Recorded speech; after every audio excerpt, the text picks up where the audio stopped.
I shouldn't answer any questions on the subject, but I will. There's all kinds of people watching this that are long Bitcoin, and there's nobody that's short, and nobody wants their windpipe stepped on. And I don't blame them. I don't like people who step on my windpipe.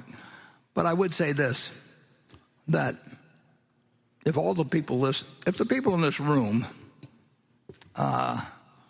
owned all of the farmland in the United States,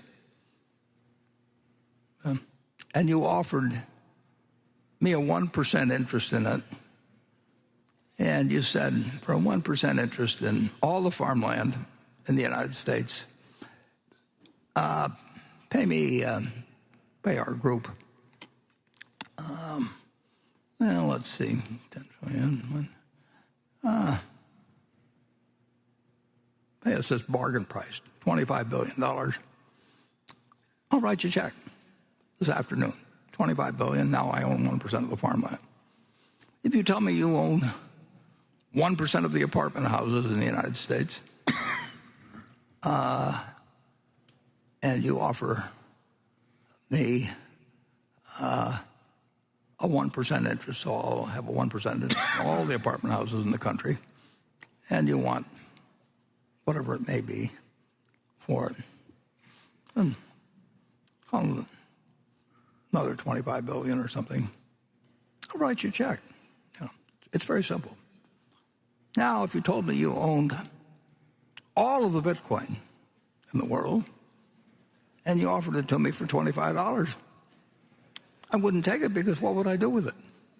I have to sell it back to you one way or another. I mean, maybe I have the same people, but it isn't going to do anything. The apartments are going to produce rental, and the farms are going to produce food. And if I've got all the Bitcoin, I'm back where whatever his name was, who may or may not have existed, was 15 years ago. If I've got it all, he could create a mystery about it. But everybody knows what I'm like. I mean, so if I'm trying to get rid of it, people will say, well, why should I buy some Bitcoin from you? I mean, why don't you call it Buffett coin? Make your own or something. What? Do something. But I'm not going to give you anything for it. And you'd be right, incidentally. But that explains the difference between productive assets and something that depends on the next guy paying you more than the last guy got. Now, net,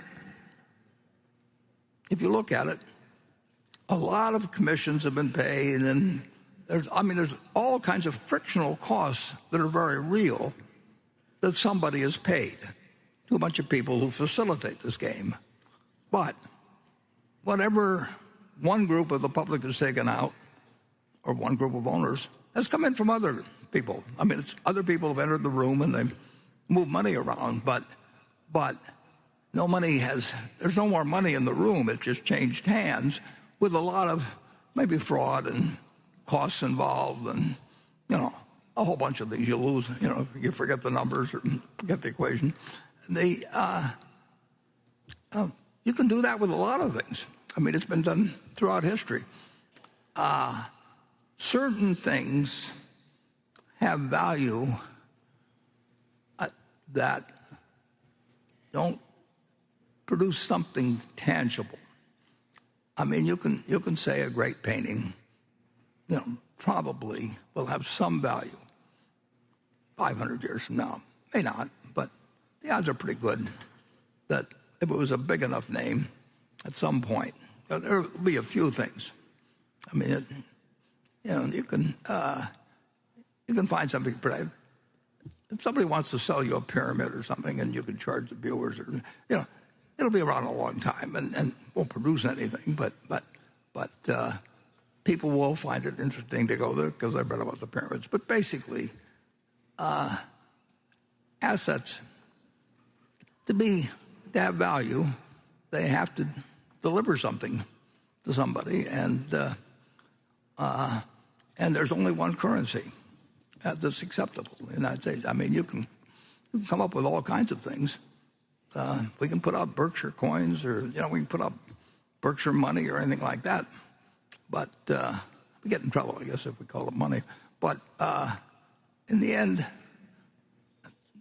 this is money, and there's no reason in the world why the United States government, whose currency people prefer, literally there's just under 2.3 trillion just of these little pieces of paper floating around some places, 7,000 for every man, woman, and child in the United States. And of course, most of them probably aren't in the United States. Who knows?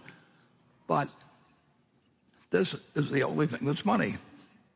And anybody that thinks the United States is going to change the way they let Berkshire money replace theirs, is out of their mind. I mean, so anyway,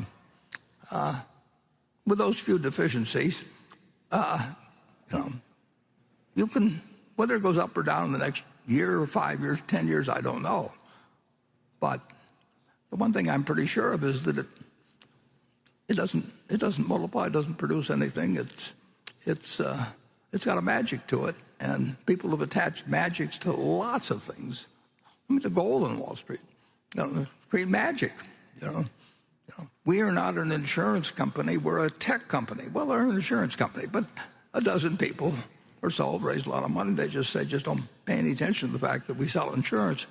We are a tech company. Well, in the end, they wrote insurance, and overwhelmingly, they've lost a lot of money since then. You can make up things that work well in getting money from other people, and that's why